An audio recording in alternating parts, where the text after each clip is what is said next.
कहानी की शुरुआत में हम मारा को देखते हैं जो कि एक एथलीट है और अपने नए कॉलेज में एडजस्ट करने की कोशिश कर रही है। एक दिन मारा डॉर्म के बाथरूम के बाहर एक लंबी लाइन देखती है। वो अपनी रूममेट एमिली से पूछती है कि इतनी लाइन क्यों है, तो वो उसे बताती है कि सेकेंड फ्लोर का बाथरूम बंद है, इसीलिए वहाँ के सारे स्टूडेंट्स यहाँ आ गए हैं। मारा पूछती है और फोर्थ फ्लोर का बाथरूम? एमिली कहती है कि इससे तो कम ही लाइन होगी वहाँ। तो मारा फोर्थ फ्लोर का बाथरूम यूज़ करने की सोचती है। वो लिफ्ट की ओर भागती है क्योंकि उसे लिफ्ट के अंदर कोई दिखता है। वो उसे डोर होल्ड करने के लिए कहती है, पर जैसे ही वो लिफ्ट के अंदर जाती है तो देखती है कि वहाँ कोई भी नहीं है, पर वो इस बात पर ज़्यादा ध्यान नहीं देती। वो फोर्थ फ्लोर का बटन प्रेस करती है पर कुछ ग्लिच हो जाता है और लिफ्ट फोर्थ फ्लोर की बजाय फिफ्थ फ्लोर पर जाकर रुकती है, जबकि वो बटन आउट ऑफ सर्विस था। मारा बाहर निकलती है तो सब जगह अंधेरा होता है। उसे रियलाइज़ होता है कि वो गलत फ्लोर पर आ गई है। वो वापस जाने ही वाली होती है कि उसे अचानक पानी की आवाज़ आती है। वो उसे फॉलो करते हुए फ्लोर के बाथरूम में पहुंच जाती है। वहाँ एक शावर से लगातार पानी निकल रहा था। बाथरूम पुराना और गंदा सा था, पर मारा को लगता है कि लाइन में लगने से बेटर है कि यहीं नहा लूँ। वो शावर लेने लगती है कि इसी बीच बाथरूम की लाइट बंद हो जाती है और पानी भी चला जाता है। मारा बहुत घबरा जाती है, पर कुछ ही देर में लाइट वापस जलने लगती है। मारा इस बात पर ज़्यादा ध्यान नहीं देती और वहाँ से चली जाती है। तभी हम देखते हैं कि शावर एरिया में कुछ हलचल शुरू हो जाती है और नाली के पास गिरे हुए मारा के बालों को जैसे कोई नीचे खींच लेता है। उधर मारा ग्राउंड में लॉन्ग जंप की प्रैक्टिस के लिए जाती है और उस पर बहुत परफॉर्मेंस प्रेशर है, क्योंकि पिछले कुछ प्रैक्टिस सेशंस में उसकी परफॉर्मेंस बिल्कुल भी अच्छी नहीं थी। जब उसकी बारी आती है तो वो आंखें बंद करके खुद को काम करने की कोशिश करती है। उसे शावर का फ्लैश आता है और अचानक उसके अंदर एक अजीब सी एनर्जी और पॉजिटिविटी आ जाती है।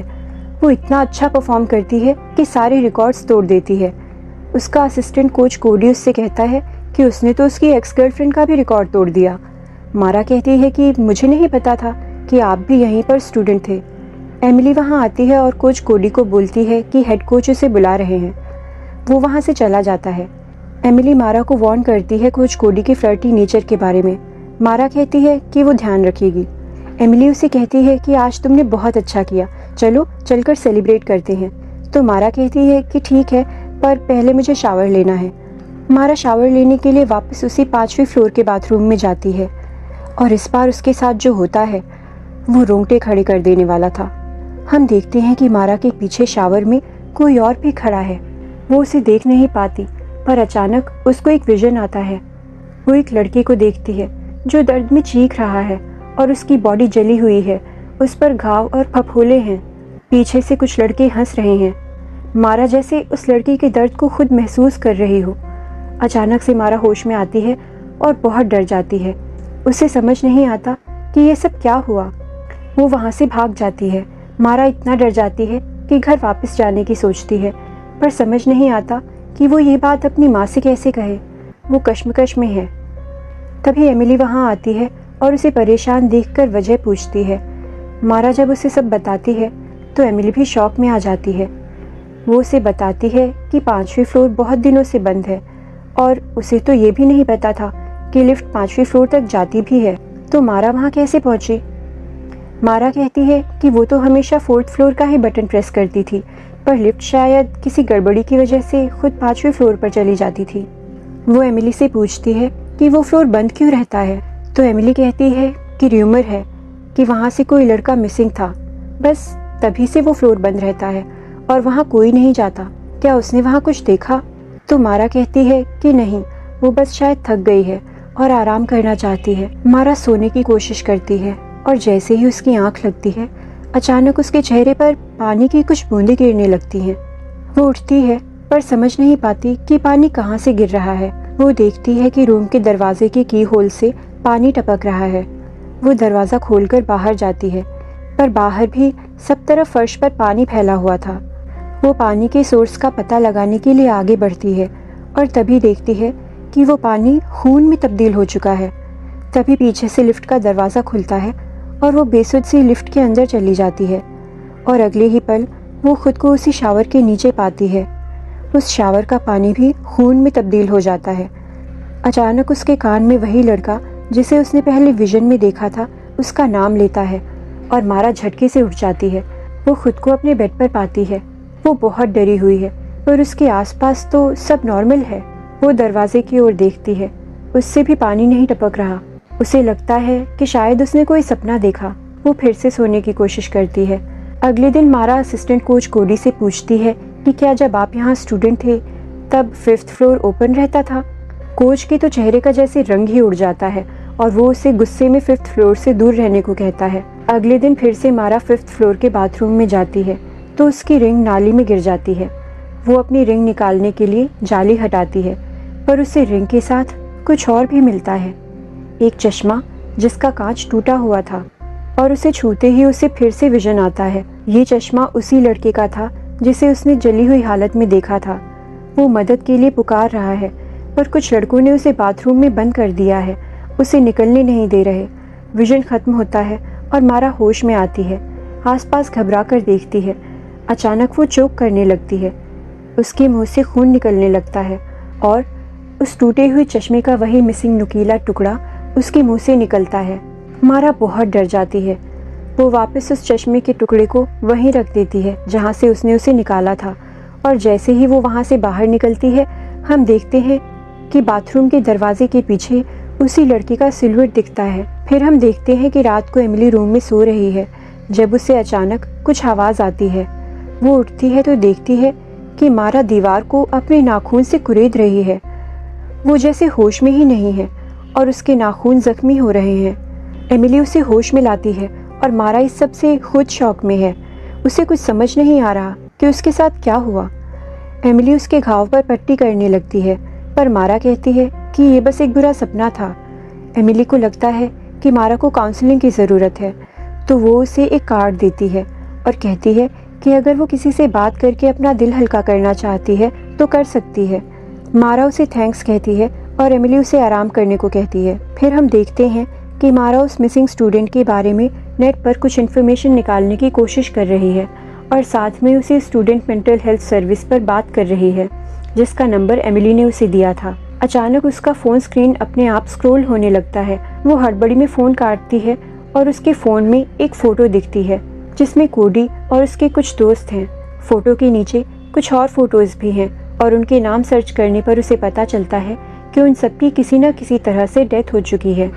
तभी उसे वापस से स्टूडेंट मेंटल हेल्थ सर्विस का कॉल आता है।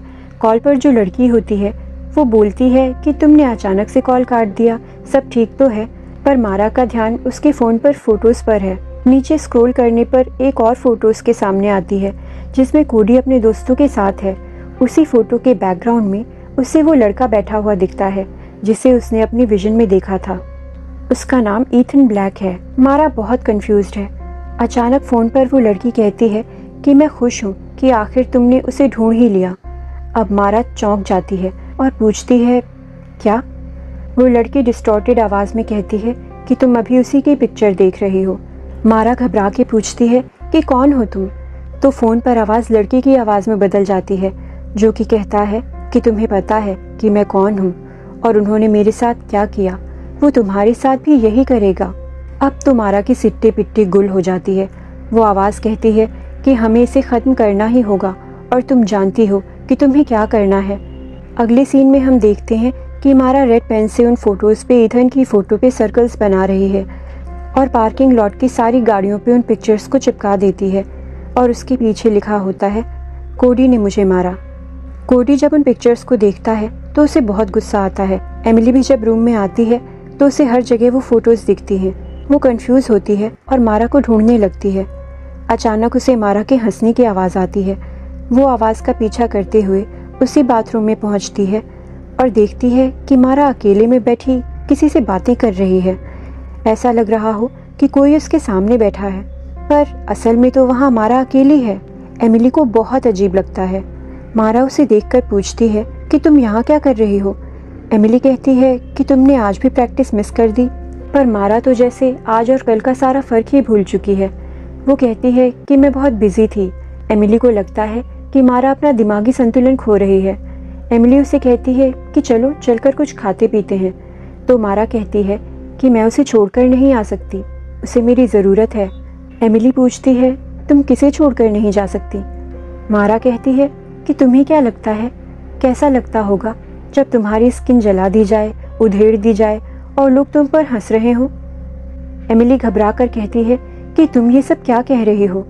मारा बोलती है कि वो पानी इतना गर्म था कि उससे उसकी पूरी स्किन जल गई। एमिली को तो कुछ समझ में नहीं आ रहा होता। मारा कहती है कि ये सब आसान नहीं था, पर अब सिर्फ एक बचा है। यहाँ मैं क्लियर कर दूं कि मारा असिस्टेंट कोच कोडी की बात कर रही है, क्योंकि उसके बाकी दोस्त जिन्होंने ईथन को बुली किया था वो मारे जा चुके हैं। उसे ये उनके सोशल मीडिया नेटवर्क से पता चला था जब मारा का फ़ोन ऑटोमेटिकली स्क्रॉल हो रहा था। अब मारा एमिली से कहती है कि उसे मेरी ज़रूरत है, पर एमिली बहुत कंफ्यूज्ड है। मारा समझ जाती है कि एमिली को कुछ समझ नहीं आ रहा और वो उसे वहाँ से जाने के लिए कहती है। एमिली कहती है कि चलो हम दोनों यहाँ से चलते हैं, पर मारा उसे गुस्से में कहती है कि हम दोनों को लगता है कि तुम्हें यहाँ से चले जाना चाहिए, अभी इसी वक्त। एमिली शॉक हो जाती है और वहाँ से निकल के इमरजेंसी नंबर डायल करने लगती है, पर कॉल अचानक कट जाता है और वो और ज़्यादा घबरा जाती है। उस फ्लोर की लिफ्ट अचानक खुलती है, तभी उसके पीछे ईथन दिखाई देता है और वो उस पर ज़ोर से चिल्लाता है। एमिली बहुत डर जाती है और जैसे तैसे वहाँ से भाग जाती है। अगले सीन में हम देखते हैं कि कॉलेज के स्टूडेंट्स की पार्टी चल रही है, उसमें कोडी भी है। इधर मारा भी उस पार्टी में पहुँचती है। कोडी उसका बाजू पकड़ के उससे धमकाता है कि मुझे पता है कि वो पिक्चर्स कार पर तुमने ही लगाई थी, पता नहीं तुमने क्या सुना है, पर मैंने कुछ नहीं किया। मारा कहती है कि तुम क्या कह रहे हो, मैं कुछ नहीं जानती, और वो बहुत ही मासूम सी शक्ल बनाती है। कोडी उसकी बातों में आ जाता है। मारा उसके साथ फ्लर्ट करने लगती है और उसे सिड्यूस करने की कोशिश करती है। इसी बीच वो ईथन का टूटा हुआ चश्मा कोडी की पॉकेट में रख देती है। वो कोडी की आंख पे पट्टी बांध देती है। कोडी इस सबसे बहुत एक्साइटेड हो रहा है, पर उसे अंदाज़ा भी नहीं है कि उसके साथ आगे क्या होने वाला है। मारा कोडी को उसी 5वीं मंजिल के बाथरूम में ले जाती है। वो कोडी के पॉकेट में रखे चश्मे से वो टूटा हुआ कांच का पीस निकालती है और फिर उसकी आंख से पट्टी हटा देती है। मारा अब उसे सॉरी कहने के लिए कहती है। कोडी कंफ्यूज हो जाता है और कहता है क्या, और इससे पहले कि वो कुछ और बोल पाए, मारा उसे नुकीले कांच के टुकड़े से उस पर अटैक कर देती है। कोडी दर्द से चीखता है, उसकी पूरी बॉडी पे ब्लड है। उसके अगले ही पल उसे मारा के पीछे ईथन का भूत दिखता है। कोडी को याद आने लगता है कि उसने ईथन के साथ क्या किया था, उसने उसके साथ कितनी बेरहमी की थी, कैसे उसने और उसके दोस्तों ने उसे मार पीट कर बाथरूम में बंद कर दिया था और शावर का पानी इतना गर्म कर दिया था कि उसकी पूरी स्किन जल गई। वो दर्द में चीख रहा था और वो उस पर हंस रहे थे, और उसी बाथरूम में उसकी मौत हो गई थी। कोडी भी उसी तरह दर्द में चीखता है और उसी बाथरूम में दम तोड़ देता है। ईथन का बदला पूरा हो जाता है। फिर हम देखते हैं कि मारा उसी शावर के नीचे नहा रही है और अपनी बॉडी पे लगा ब्लड साफ कर रही है, और अब अचानक उसे होश आता है और वो अपनी बॉडी और कपड़ों पर ब्लड नोटिस करती है। वो बुरी तरह डर जाती है और रोने लगती है, चीखने लगती है। आखिरी सीन में हम देखते हैं कि पुलिस मारा को लेकर जा रही है। मारा बुरी तरह से रो रही है। एमिली और बाकी स्टूडेंट्स उसे देख रहे हैं और वहीं दूर पीछे उसे ईथन का भूत भी दिखता है, और फिर वो गायब हो जाता है और ये एपिसोड यहीं ख़त्म हो जाता है। Thank you for watching.